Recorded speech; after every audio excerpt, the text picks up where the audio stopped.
Hello hi नमस्ते. मी अमृता, तुमचं सर्वांचं माझ्या नवीन ब्लॉगमध्ये स्वागत आहे. तुम्हाला जर माझे व्हिडिओ आवडत असतील तर सबस्क्राईब नक्की करा. आज आम्ही बाहेर चाललो होतो. बाहेर जाताना या दोघींची गाडीत बसण्याची घाई चालू झाली होती. पप्पासोबत बसण्यासाठी या दोघींची भांडणं चालू झाली होती, कारण की पुढं बसायचं म्हणजे पप्पासोबत गप्पा मारायला येतं. पण दोघींचा प्लॅन फसकटला आणि मी पुढे बसले. त्यांच्यासाठी मागे गादी तयार केली होती. त्या दोघी तिकडे जाऊन निवांत एन्जॉय करत होत्या. नंतर इतकं जास्त ऊन लागत होतं ना गाडीमध्ये, तर प्रचंड ऊन लागत होतं. कसला हा उन्हाळा पडायला लागला आहे. कितीही जास्त ऊन पडलं तरी आम्ही काही थांबणार नव्हतो, कारण की पप्पासोबत फिरण्याचा प्लॅन आमचा रोज होत नाही. पप्पांनी सुट्टी काढली तोपर्यंत फिरून घ्यावं लागतं. एकदा पप्पांनी नाही म्हणून सांगितलं की मग दिवसभर घरातच बसावं लागतं.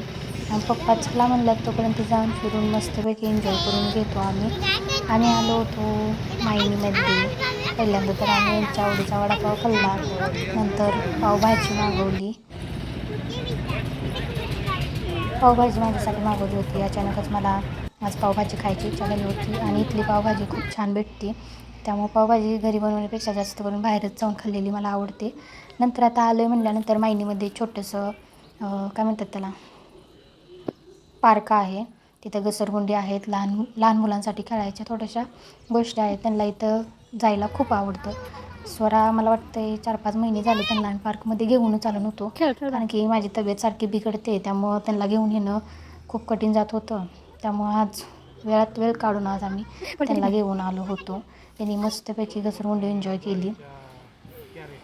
लहान मुलांना जेवढं खेळायला असतं, घरात कितीही खेळणे असू द्या, पण जेवढं बाहेर जाऊन खेळतील तेवढं त्यांचा उत्साह अजून वाढतो. इकडे वातावरणही खूप छान झालं होतं, त्यामुळे मी थोडंसं व्हिडिओ काढून घेतले, फोटो काढून घेतले आणि मस्तपैकी एन्जॉय केलं. तर भेटूया नेक्स्ट व्हिडिओमध्ये. Bye bye.